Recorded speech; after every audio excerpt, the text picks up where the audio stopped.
종교개혁 주일 이 아침에 우리 하나님께서 우리에게 나눠주시는 말씀은 구약의 말씀과 신약의 말씀, 오늘 두 가지 말씀을 함께 나누겠습니다. 구약의 말씀은 하박국 2장 1절에서 4절, 그리고 로마서 1장 16절에서 17절 신약의 말씀으로 같이 읽겠습니다. 우리 구약 먼저 보실까요? 하박국 2장 1절에서 4절까지의 말씀 같이 읽습니다. 자, 시작. 내가 내 파수하는 곳에 서며 성료에 서리라. 그가 내게 무엇이라 말씀하실런지 기다리고 바라보며 나의 질문에 대하여 어떻게 대답하실런지 보리라 하였더니, 여호와께서 내게 대답하여 이르시되, 너는 이 묵시를 기록하여 판에 명백히 새기되 달려가면서도 읽을 수 있게 하라. 이 묵시는 정한 때가 있나니 그 종말이 속히 이르겠고 결코 거짓되지 아니하리라. 비록 더딜지라도 기다리라. 지체되지 않고 반드시 응하리라.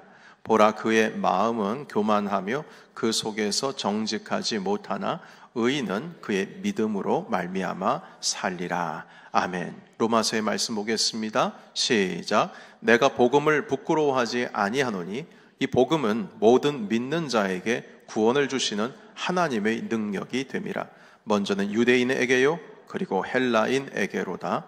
복음에는 하나님의 의가 나타나서 믿음으로 믿음에 이르게 하나니 기록된 바 오직 의인은 믿음으로 말미암아 살리라 함과 같으니라. 아멘. 오늘은 종교개혁주일입니다. 지금의 개신교, 우리 개혁교회, 지금의 교회의 모태가 되는 태동이 이 종교개혁으로 인해서 이제 시작이 되었죠. 1517년 10월 31일에 일어나게 되었습니다. 10월 31일 하면 우리는 할로윈데이가 떠오르지만 이미 중세시대 1500년대 1517년 10월 31일에 마틴 루터의 95개의 반박문으로 인해서 이제 개혁이 시작이 되었습니다. 당시 교황이 성베드로 성당, 그 대성당을 신축하기 위해서 이 천문학적인 그 신축 비용을 마련해야만 했습니다. 그런데 그 비용을 확보하기 위해서 고민을 하다가, 왜냐하면 이게 단순한 헌금 가지고는 되지가 않으니까 수를 써서 면죄부라고 하는 것을 발행을 했었습니다. 이 면죄부는 말 그대로 죄를 면해준다는 어떤 증서입니다. 그래서 이에 대해서 비텐베르크라고 하는 대학의 인문학과이면서 신학부 교수로 있었던 그 사제, 신부지요, 마틴 루터, 이분께서 95개조 교황에 대한 그 반박문으로 이제 항의를 하게 된 것입니다. 당시에는 교회 신자들이 이 면죄부를 구입하고 그 면죄부에 자기의 이름을 써서 넣게 되면 구원을 얻을 수 있다. 이렇게 교회가 가르쳤습니다. 신자들에게요. 심지어 그 면죄부에 이미 죽은 사람의 이름, 그 사람의 이름을 넣으면 그 죽은 자도 구원을 얻을 수 있다. 이렇게 가르쳤습니다. 더욱이 그 면죄부를 사는 순간, 그 산 동전이 헌금함에 떨어지는 순간 영혼이 구원을 얻는다. 이렇게 말하면서 면죄부를 구입하는 것만으로도 구원을 얻을 수 있다라고 가르치고 있었어요. 근데 이 정도 말이 교회와 이 사제들, 교황의 입에서 오르락내리락 할 정도면 어느 정도 교회가 타락했는지 우리가 가늠을 할 수가 있습니다. 이렇게 면죄부를 그 로마에 있는 교황청에서 각 지역마다, 교회마다 할당량으로 주고, 그리고 이 사제들이 어떻게 했든지 이 면죄부를 팔아서 교황에 대한 충성, 그리고 지금 짓고 있는 성베드로 성당을 지을 수 있도록 최선의 노력을 다했습니다. 그런데 사람들은, 성도들은, 신도들은 이 면죄부를 구입함으로 인하여서 정말 구원을 얻을 수 있는지에 대한 성경적인 어떤 답, 그 근거를 찾을 수가 없었다는 의미가 진위를 가릴 수 있는 능력이 없었습니다. 왜냐하면 당시의 성경은 세 가지 언어로만 되어 있었습니다. 히브리어, 헬라어, 그리고 라틴어로만 되어 있었는데 교육을 받지 못했던 대부분의 평민들은 거의 다라고 할 수 있습니다. 이 외국어로 되어 있는 성경을 읽을 수가 없는 겁니다. 능력이 안 되니까요. 그리고 교회가 이 성경을 번역할 수 없게 만들었습니다. 그래서 만약에 이걸 번역하는 사람이 있다면 그 사람을 사형에 처하기도 했어요. 그래서 이 사제들도 감히 이 성경을 번역한다는 생각도 못했고, 그리고 사제들 같은 경우는 예배를 집례할 때에 만약에 독일 사제면은 독일 말로 예배를 인도해야 되는데 그러지를 않고 설교를 하는 것도 라틴어로 다 했습니다. 그래서 모든 그 성당에서 이루어지고 있는 이 설교와 집례하는 그 용어들은 라틴어로만 했어요. 그러니까 라틴어를 모르는 평민들은 그냥 앉아가지고 가만히 앉아 있다가 뭐 1시간이든 2시간이든 앉아 있다가 사제들이 베풀어주는 영성체, 이걸 성만찬이라고 합니다. 이제 오늘 우리가 성찬을 할 텐데, 이 성찬의 그 영성체, 그 사제가 입에다가 떡을 넣어주는 거, 그거 하나로 내가 오늘 예배드렸다, 내가 오늘 구원받았구나, 그 확신 가지고 돌아가는 거, 그게 다였습니다. 그러니까 여러분, 이 성경에 대해서 그러면 사람들이 어떻게 알 수 있을까? 그때 당시엔 성경 공부가 있었을까요? 그런 거 없었어요. 성경에 대해서 어떻게 알게 되냐면, 여러분 성당 같은 경우에는 이제 스테인글라스가 유명하지 않습니까? 그러니까 오른쪽 저쪽에서부터 하나님께서 천지 창조하시고 아담과 하와가 타락해가지고 죄를 짓고, 그 죄를 지어가지고 뭐 가인과 아벨의 이야기고 또 선지자의 이야기고 뭐 다윗의 이야기고 해서 12제자의 이야기, 예수님 태어나신 이야기부터 해가지고 고난당하시고, 그리고 무덤에 있으셨다가 부활하시는 것까지 해서 그런 성경의 쭉 이야기들을 이 스테인글라스의 그림, 이미지로 표현을 하는 거죠. 그리고 여러분 천지창조, 예수님의 마지막 만찬 해가지고 그림 되게 유명하지 않습니까? 다빈치의 그림이라든지 미켈란젤로의 그림이라든지, 이런 그림들이 이제 천정의 벽화로 그리고 그림으로 이렇게 표현되어 있으니까 그런 걸 보면서 이 성경 말씀이 이런 거구나, 대충 한마디로 성경을 글로 아는 게 아니라 이미지로 아는 겁니다. 이미지로. 그런데 여러분, 이 이미지로 만약에 성경에 대해서 안다라고 한다면, 예를 들면 믿음으로 구원을 얻는다라고 하는 이 말씀을 어떻게 그림으로 표현할 수 있겠어요? 그림으로 표현이 안 되죠. 안 그렇습니까? 아니, 믿음으로 구원을 얻는다, 이걸 그림으로 어떻게 표현을 해요? 전혀 할 수가 없는 거예요. 그러니까 하나님께서 가르쳐 주시고 예수 그리스도께서 말씀하신 그 구체적인 이미지로 설명할 수 없고 어떤 개념적인 말씀은 도저히 알 수가 없는 거죠. 때문에 당시의 교회가 이 믿음에 대해서, 회개에 대해서, 구원에 대해서 거짓 증거를 하고 면죄부를 팔아가지고 구원을 얻을 수 있다라고 말을 해도 이걸 평민들이 반박을 할 수 있는 능력이 없는 겁니다. 왜냐하면 자기들은 그림으로만 아니까요. 심지어 사제들도 강력한 그 교황의 교권에 도전을 할 수 없는 것이어서 어느 누구도 이 부분에 대해서 반박할 수가 없는 겁니다. 자, 그런데 마틴 루터가 양심 선언을 한 것이죠. 구원은 면죄부로 되는 것이 아니라 이건 오직 믿음으로만 되는 것이다. 믿음으로만, 오직 성경으로만, 오직 하나님의 은혜로만 우리가 의인이 되고 구원을 얻은 것이다. 다른 것은 없다. 이렇게 말씀한 겁니다. 자, 그런데 여러분, 본래 마틴 루터는 사제이기 전에 학자이기 때문에 이 학문적인 논쟁을 하기 위해서 그 비텐베르크 대학 교회의 게시판에 이 95개조 반박문을 넣은 거예요. 이 95개조 반박문을 교황에 대놓고 대항하거나 항의하기 위해서 쓴 것이 아니라 이것을 게시판에 딱 적어 놓음으로 말미암아서 어느 누구라도 나랑 논쟁하자, 나랑 이것을 학문적으로 논쟁하자라고 하는 의미에서 붙여놨어요. 근데 문제는 무엇이냐면, 이 붙여놓은 이것이 인쇄가 돼가지고요, 독일 전역에 퍼지게 되고 유럽에 퍼지게 되었는데 2달도 안 돼가지고 이 유럽 전체 다 번져버리게 된 겁니다. 그래서 여러분, 이 사건은 독일에서 일어났는데 교황청, 로마에 있는 교황이 이걸 알게 되었어요.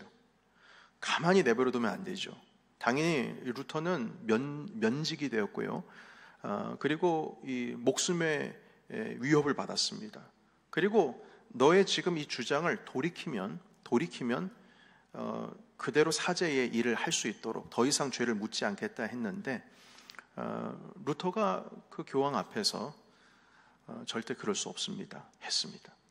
그러니까 이 하나님, 그래서 그 고백이 아주 유명해요. 하나님, 제가 여기 서 있습니다. 나를 도우소서. 그래서 내 주는 강한 성이여, 우리 헌금 찬송할 때 함께 부를 텐데요. 그 찬송을 마틴 루터가 직접 가사를 썼어요. 얼마나 두려웠겠습니까? 정면으로 부딪히게 된 것이죠. 원래는 원치 않고 그냥 학문적으로 다루기로 하려고 했는데 그것이 이제 번져나가게 된 것입니다. 마틴 루터는 바르트부르크 성으로 피신을 하게 되었고 그곳에서 9개월 동안 숨어 있으면서 목숨 걸고 헬라어 신약 성경을 독일어로 번역 완성을 하게 됩니다. 그래서 독일에서는 성직자가 아니어도 평민들도 이 신약 성경을 자기들의 말로 읽을 수 있었고, 그리고 로마서 1장 16절과 17절에 있는 말씀, 의인은 오직 믿음으로 살리라, 믿음으로 말미암아 구원을 얻는다라고 하는 이 복음의 말씀을 직접 성경을 통해서 이제 얻게 되는 것입니다. 여러분, 그래서 우리가 믿음으로 의롭게 된다, 믿음으로 구원을 얻게 된다라고 하는 이 말씀은 오늘날의 개혁교회, 오늘날의 우리 개신교, 오늘날의 우리 교회뿐만 아니라 모든 그리스도인들에게 아주 중요하고 기본적이고 신학의 기초석이 된 것입니다. 이것 빠지면은 안 되는 거예요. 의인은 믿음으로 말미암아 살리라, 이 말씀이 우리 인생 가운데 빠져버리게 되면은요, 여러분, 우리는 신앙 아닌 것입니다. 여러분, 이미 우리에게 어마어마한 하나님의 선물을 우리가 지금 받고 살아가는 것이죠. 그런데 안타깝게도 이 믿음이라고 하는 것을 우리 안에서 정말 확고하게 본래의 이 의미를 강력하게 확고히 규정짓고 명확한 이해 속에서 이 믿음을 가지고 살아가는 사람들은 그렇게 많지가 않습니다. 여러분, 오늘 믿음으로 의롭게 된다라고 하는 이 말씀은 사도 바울이 로마서 1장 16절 17절에 주신 말씀이시긴 합니다만, 이 사도 바울께서 본인이 한 말이 아니고 이것이 하박국 선지서 2장에 있는 말씀 그대로 인용해서 말씀을 하시는 것이거든요. 그래서 여러분, 이 하박국서에 있는 의인은 믿음으로 산다라고 하는 이 신앙 고백, 우리 개혁교회의 이 고백, 오늘날의 교회의 고백이 어떻게 시작이 되었고 어떤 배경에서 나왔는지 우리를 이해를 하게 된다면, 이게 믿음으로 사는 거구나, 이게 정말 믿음으로 사는 거구나, 참된 믿음에 오늘 조금 더 가까이 나아갈 수 있을 것 같습니다.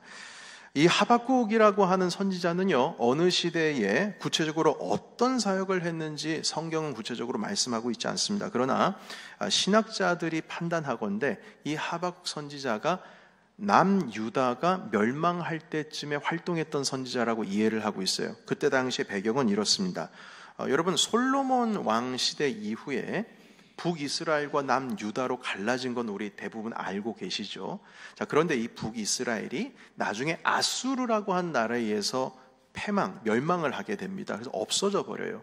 그래서 남은 이스라엘은 남유다밖에 없는 거죠. 그런데 이 남유다가 또 바벨론이라고 하는 나라의 위협을 받고 있고요, 남쪽에서는 이집트의 조종을 당하고 있었습니다. 그러니까 이때 당시에 왕의 이름이 여호야김이었는데 완전 샌드위치처럼 이게 구겨지게 된 것이죠. 위에는 바벨론이 압력을 강하고 있고 멸망시키려고 쳐들어오려고 하고 있고, 여호야김 같은 경우에서는 그 바벨론을 견제하기 위해서 이집트와 손을 잡고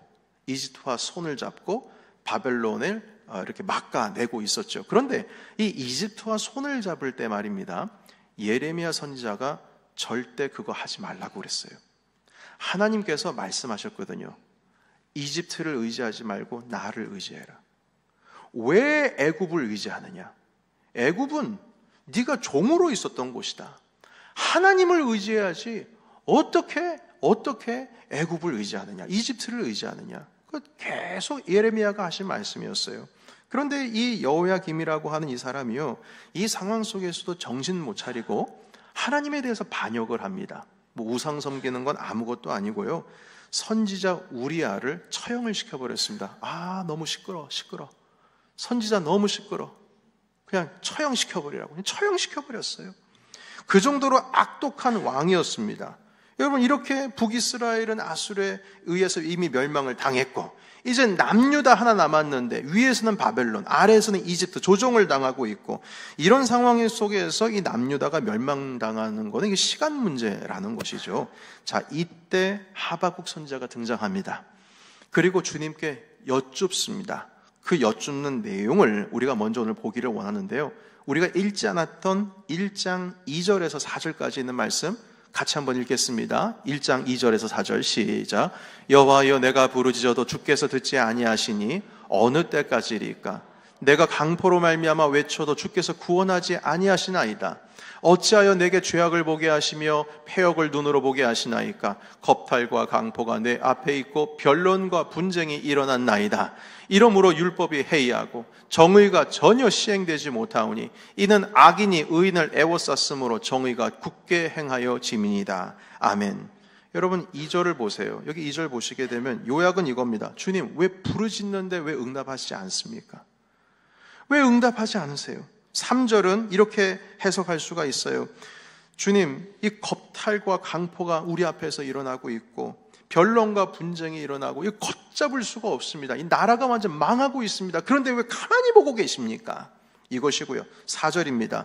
하나님의 말씀에 해이해졌습니다. 전혀 정의가 시행되지 못하고 있습니다. 악인들이 판을 치고 있습니다. 이 나라 안에도 의인이 없습니다. 이거 어떻게 합니까? 하나님을 의지하고 싶은데 나만 의지하는 것 같습니다. 이걸 어떻게 합니까, 주님? 그런데 왜 응답하시지 않습니까? 이게 기도의 내용이에요. 자, 그런데 감사하게도 주님께서 곧바로 답을 주셨어요. 그 답이 5절에 있는 말씀입니다. 5절 같이 읽겠습니다. 자, 시작.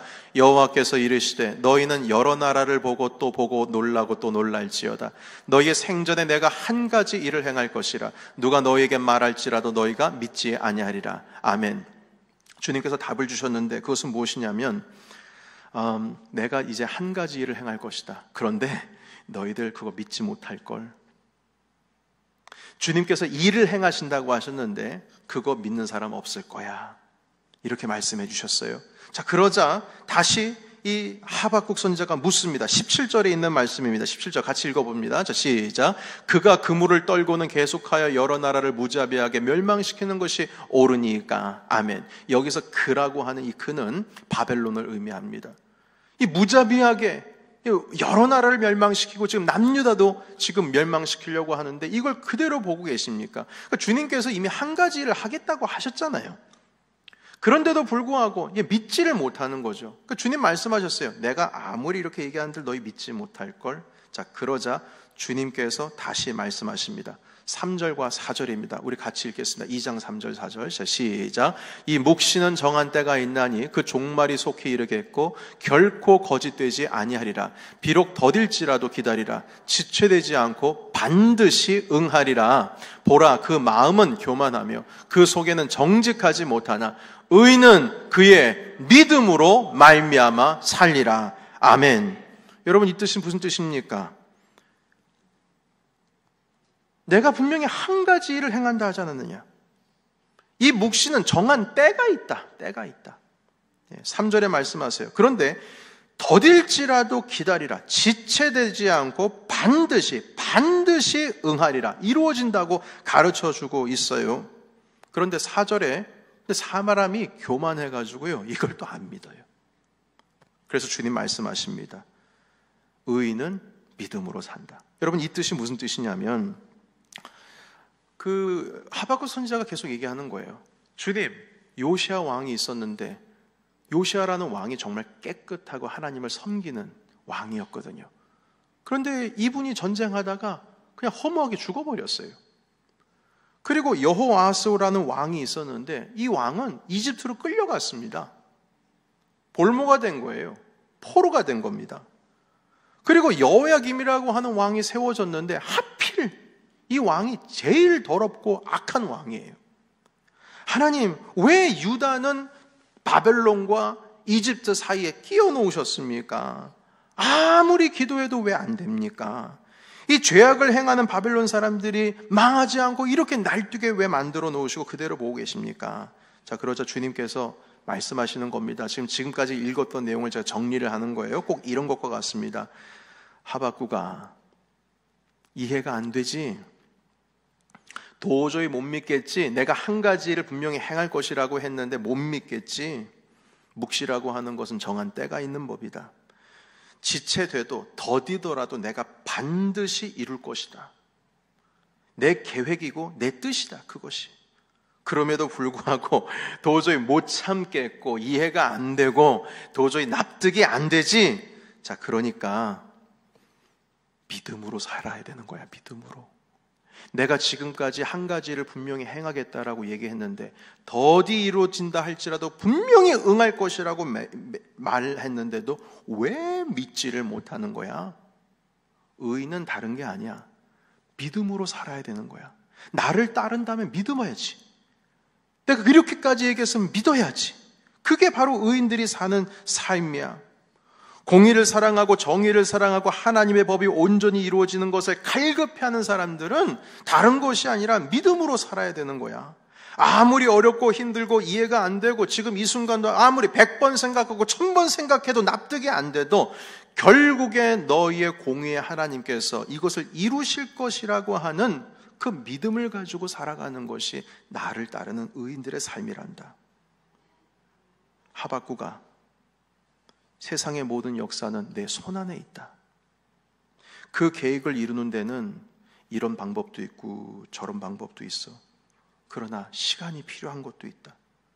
나의 때가 필요하다. 묵시는 정한 때가 있다. 카이로스, 하나님의 때가 있다. 그래서 그 때를 기다리려면 믿음 없이는 안 되는 거야.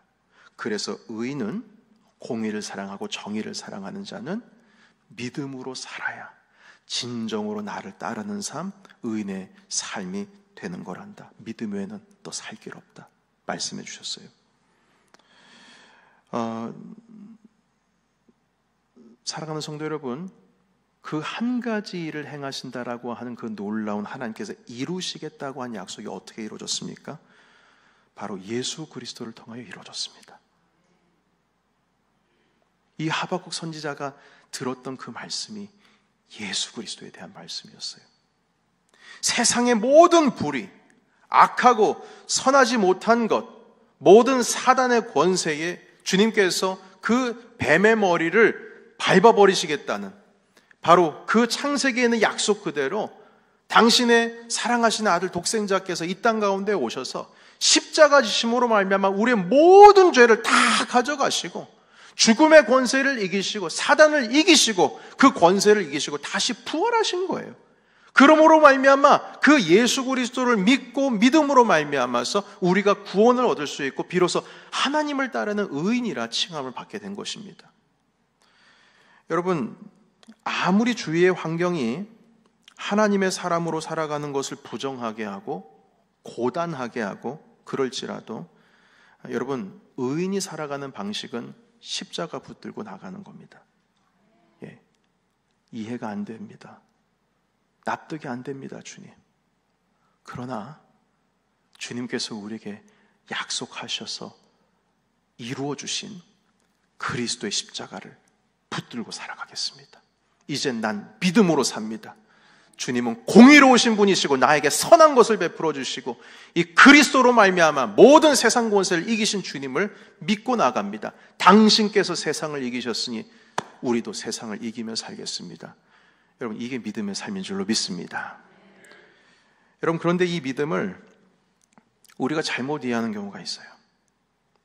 예를 들면 긍정적 사고방식, 확신하며 살아라, 생각하면 생각한 대로 이루어진다, 이루어질 것을 믿으라, 부정적인 생각하지 마라, 긍정적인 생각으로 적극적인 생각을 하게 되면 결국 이루어진다, 이런 어떤 주술적인 확신이 믿음이라고 생각하시는 분들이 계세요. 결코 그렇지 않습니다. 그건 하나님과 전혀 상관이 없는 우상 섬기는 것과 같은 생각인 것입니다. 여러분, 우리가 믿는 믿음은 달라요. 우리가 믿는 믿음은 내가 생각하는 대로 되는 것이 아니라 내게 능력 주시는 자 안에서 내가 할 수 있는 겁니다. 여러분, 사도 바울이 하나님께 기도했어요. 하나님, 이해가 안 돼요. 제가 설교할 때 불안합니다. 왜냐하면 간질병 아시잖아요. 바울이 간질병이 있었거든요. 그러니까 이게 설교하거나 선교 활동을 하다가 쓰러진다고요. 그러니까 이 말이 이 설교할 때 사람들이 권위를 인정을 하지를 않습니다. 몸이 일단 약하니까요. 아니, 남은 구원하고 남의 병은 고쳐주는데 자기 병은 못 고치네? 이러거든요. 그래서 주님께 기도해서 3번 기도했어요. 하나님, 고쳐주세요. 면도 안 쓰고 권위도 안 쓰고, 하나님, 제가 설교할 때 쓰러지면 어떻게 합니까?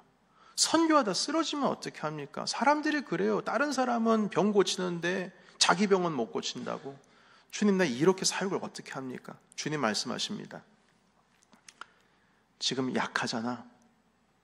근데 네가 약할 때 강압이 된다. 이유가 뭔 줄 아니? 넌 약할 때 나만을 의지하는 성향이 있기 때문이야. 보니까 넌 약할 때 나를 의지하더라고. 그래서 내가 너에게 힘주기 때문에 결국 네가 그때가 가장 강한 것이란다. 주님 말씀해 주셨어요. 그 전까지는 바울이 이해가 안 돼요. 아무리 예수 그리스도를 믿는다 할지라도 왜 그런 은혜가 나한테 없을까? 고민하게 되는 겁니다. 그러나 주님 말씀하시는 거예요. 내게 능력 주신 자 안에서 내가 모든 것을 할 수 있다라고 고백하실 만한 주님의 말씀을 주셨어요. 그때부터 바울은 그 말씀을 믿는 믿음으로 나아가는 겁니다. 내가 생각하는 대로 된다? 내가 모든 걸 할 수가 있다? 내가 마음 먹으면 다 된다? 그거는 주님과 반역적인 말입니다. 전혀 그렇지 않습니다. 우리 모든 그리스도인들은 생각하는 대로 되는 게 아니라 내게 능력 주시는 자 안에서 우리가 모든 것을 할 수 있음을 믿습니다. 바로 예수 그리스도께서 우리의 중심이 되실 때 그 믿음이 진짜 믿음이 되는 것이지, 내가 믿는 대로 된다, 긍정적으로 생각하면 된다, 그것은 우리가 믿음이라고 하는 걸 제대로 이해하지 못한 것입니다. 여러분, 과거 구약 시대에는 막연하게 하나님을 향한 믿음으로 인내하면서 하박국 선지자처럼 그렇게 하나님을 신뢰하고 살아갔다면, 이제 예수 그리스도 이후의 시대를 살아가고 있는 우리에게는 전혀 부정할 수 없는, 여러분, 우리에게 이미 하나님께서 우리를 사랑하신다는 것을 증거로 확증해 주셨거든요. 보여주셨어요. 뭘 통해서 보여주셨습니까? 예수 그리스도 십자가를 통해서 보여주셨어요. 보여주셨으면 믿어야죠. 이해가 안 돼도 믿어야죠. 하나님의 때가 있는 법인 것입니다. 주님은 선하시고 공의로우신 분이고 정의로우신 분이시고 그 모든 것을 당신의 사랑하시는 아들과 딸을 통하여서 이 땅 가운데 이루어 주시기를 간절히 원하시는 분이십니다. 당연히 그분께서 이루시겠죠. 그것을 믿는 믿음으로 나아가는 것이 참된 믿음인 것입니다. 여러분, 그래서 이 종교개혁은 그 믿음을 알리는 것으로 시작했어요. 그 믿음을 선포하는 것으로 시작되었습니다. 의인은 믿음으로 사는 것이다. 예수 그리스도를 믿는 믿음으로 사는 것이다. 그것을 선포하면서 시작됐다고요. 오늘날로 말하면 이것이에요. 그때 당시에 95개조 반박문이 다 인쇄가 돼가지고 독일로, 프랑스로, 저쪽 유럽으로, 로마로 번져 나가는데요. 오늘날로 말하면 전도지 나가는 겁니다. 의인은 믿음으로 산다. 복음의 진리의 말씀이 인쇄가 돼가지고, 여러분, 중세시대 때 인쇄술이 이제 막 개발이 되기 시작했었거든요. 여러분, 그래서 정말 오늘 우리가 이 말씀을 통해서 믿음으로 살기를 원한다면, 우리가 믿는 이 믿음이 그냥 나만이 소유한 믿음이 아니라 들려지고 선포되어지는 믿음으로 바뀌어야 될 줄로 믿습니다.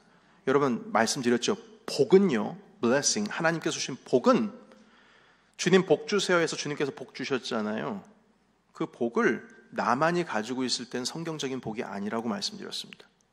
그 복이 흘러갈 때 그게 진짜 복이라고 말씀드렸어요. 왜냐하면 주님께서 우리에게 복 주시는 이유가 모든 민족의 너로 말미암아 복을 얻을 것이라 말씀하셨기 때문입니다. 그래서 주님께서는 예수 그리스도를 보내주셨고, 그 그리스도로 말미암아 모든 이방 사람들이 다 천국을 바라볼 수 있는 소망을 얻게 되었어요. 마찬가지입니다. 믿음도 마찬가지예요. 주님께서 우리에게 믿음 주셨어요. 은혜로 주셨습니다. 믿는 믿음으로 말미암아 우리가 구원을 얻습니다. 이것이 나만이 가지고 있는, 나만이 속하여 있는, 나만이 간직하고 있는 믿음이라면 반쪽짜리 믿음입니다. 이 믿음이 진짜 믿음이 되기 위해서는 들려지는 믿음이 되어야 돼요. 믿음은 어디에서 온다? 들음에서 온다. 믿음이 들려지게 해야죠. 믿음이 들려지기 위해서는 우리가 그 믿음을 알려야 되는 것입니다. 소리로 외쳐야 되는 것이에요. 선포되어져야 된다는 것입니다. 여러분, 오늘날 믿음이라고 하는 개념을 확실하게 했습니다.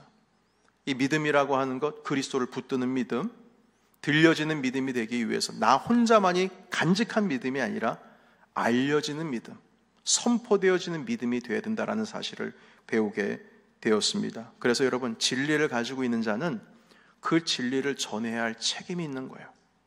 우리에게 믿음 주셨다라고 하는 것은 사명도 함께 주신 것입니다. 담대하라, 내가 세상을 이기었노라. 너희는 이제 내가 너에게 가르친 모든 것을 받아서 너희의 모든 주변에 있는 사람들을 제자로 삼아서 아버지와 아들과 성령의 이름으로 세례를 주고 내가 너에게 분부한 이 모든 것을 가서 지키게 하라 하신 그 말씀 가운데 바로 그 믿음이 우리의 선포의 말을 담았을 때 복음이 되는 것입니다. 그게 진짜 복음이 되는 거예요. 여러분, 그래서 오늘 우리가 종교개혁주일이기도 하지만 1차 VIP 작전 카드, 우리 이웃초청주의를 추수감사주일 때 함께 하려고 하지 않습니까? 여러분들의 가족에게, 그리고 여러분들의 이웃들에게 여러분들께서 가지고 있는 그 믿음을 나누어 주십시오. Come and see. 주님 보러 가자. 주의 말씀을 들으러 가자. 그것이 나만이 소유하는 믿음이 아니라 함께 나누는 믿음이 될 때 그 믿음이 진짜 우리에게 복이 되고 또는 하나님께서 주시는 선물이 되는 것입니다. 오늘 이 종교개혁주일에 여러분들 가운데 그 믿음이 확고히 서시기를 그리스도 예수의 이름으로 축원합니다. 그 선물이 여러분들의 삶 가운데에서 참된 믿음이 되시기를 예수의 이름으로 축복합니다. 아멘. 기도하겠습니다.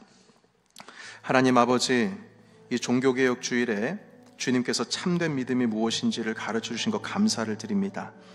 우리의 인생 가운데 찾아와 주셔서 값없이 은혜로 주신 그 믿음, 하나님 이제 이 믿음을 나만이 소유한 믿음이 아니라 함께 나누어지고 선포되어지고 알려지는, 들리는 믿음이 되게 하옵소서. 하나님, 내 삶 가운데 이해가 되지 않고 납득이 되지 않고 더디 이루어지는 것 같아서 너무나도 답답하지만 그럼에도 불구하고 우리 주님은 나를 사랑하셔. 나를 사랑하시기 때문에 당신의 아들까지 내어주셨어. 주님께서 말씀하신 예수 그리스도 그 십자가를 붙드는 자, 하나님께서는 끝까지 견인하시고 책임지신다라고 하신 이 말씀을 우리가 변치 않고 믿음으로 살아가게 하시고 어떤 상황이 와도 예수 그리스도의 십자가를 붙드는 삶을 살게 하여 주시옵소서. 우리 같이 음악에 맞춰서 하나님께 결단하며 기도하며 나가기 원합니다. 기도하겠습니다. 살아계신 하나님 아버지, 우리의 마음의 중심 가운데 찾아와 주시옵소서. 그리고 은혜로 주신 이 믿음이 이제는 들려지는 믿음이요, 나뉘어지는 믿음이요, 선포가 되어지는 믿음의 삶을 살아갈 수 있도록 인도하여 주시옵소서. 우리의 인생 가운데 하나님, 우리의 삶이 더디 이루어지고 또한 답답하고 또한 이해가 되지 않는 일이 있다 할지라도 우리를 사랑하신 우리 하나님께서 독생하신 예수 그리스도를 이 땅 가운데 보내주셨음을, 십자가에 내어주셨음을 하나님 우리가 붙들며 나아가기를 원합니다. 의인은 오직 믿음으로 산다, 하나님을 따르는 자는 믿음으로 산다라고 하는 이 말씀을 잃어버리지 않게 해주시고 내 생각, 내 뜻대로 살아가는 인생이 아니라 이제는 하나님께서 내게 능력 주시는 자 안에서 내가 모든 것을 할 수 있다라고 하는 믿음으로 이 땅을 살아갈 수 있도록 도와주시옵소서. 살아계신 하나님, 이 자리에 계신 모든 주님의 자녀들 가운데 참된 믿음을 허락하여 주옵소서. 이 모든 말씀 살아계신 예수 그리스도의 이름으로 기도하옵나이다. 아멘. 순서에 따라서 우리 성찬식을